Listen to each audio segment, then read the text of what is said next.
marketable skill, remembering that Paul sometimes supported himself by making tents. See Acts chapter 18, verse 3. I was also influenced by the fact that Jesus hadn't begun his public ministry until he was about 30, and that elders are typically older men.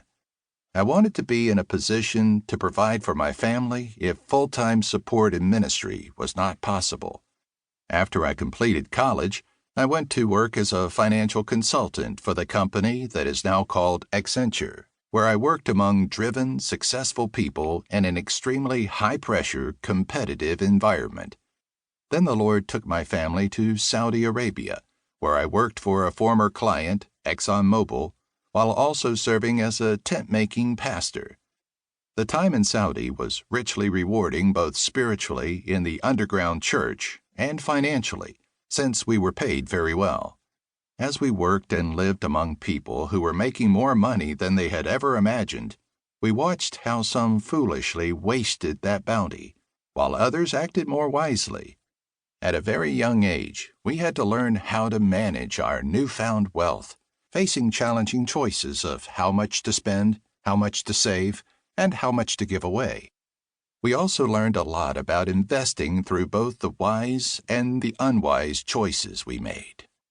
After we were kicked out of Saudi Arabia on religious grounds, I attended seminary, where we were with students who were struggling financially as they tried to take care of their families, engage in ministry, and pay for school.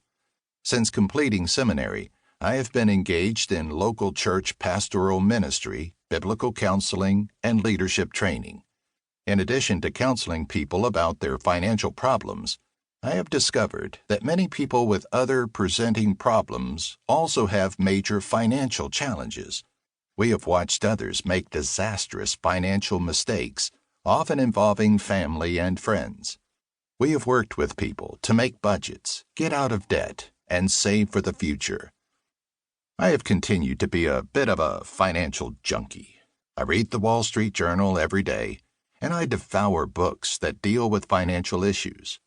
My hope in writing this book is to combine my background in finance with my theological training and my practical counseling experience in order to be a blessing to Christ's church.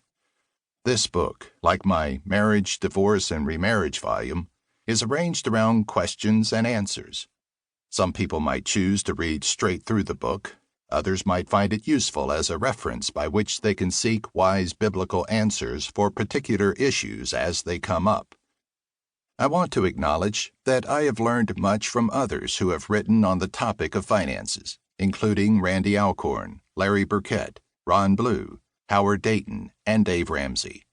I have sought to give credit where credit is due, but I'm sure that many of my ideas are among those gleaned from many sources over the past 40 years. Given that God's Word is the ultimate source of financial wisdom, it should not be surprising that many of us have some similar things to say. My hope is that my perspective will be a useful addition for the glory of God. Why do we need another book about finances? I have 3 primary aims that I hope will make this book stand out. 1. Our goal is not to be debt-free or to be wealthy. Our goal is to glorify God in all things, including our finances.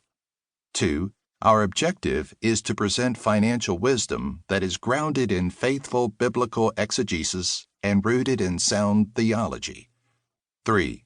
This book is meant to be a reference for individuals and counselors to discover the Bible's answers and apply them to the most common financial problems and questions that people face today.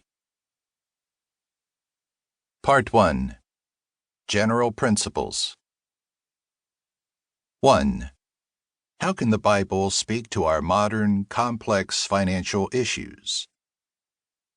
You picked up this book because you need wisdom about your finances.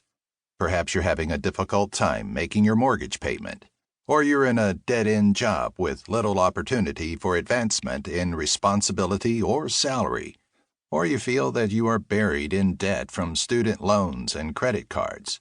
You might wonder what the Bible, which was written thousands of years ago, can have to say about your problems. In biblical times, people didn't have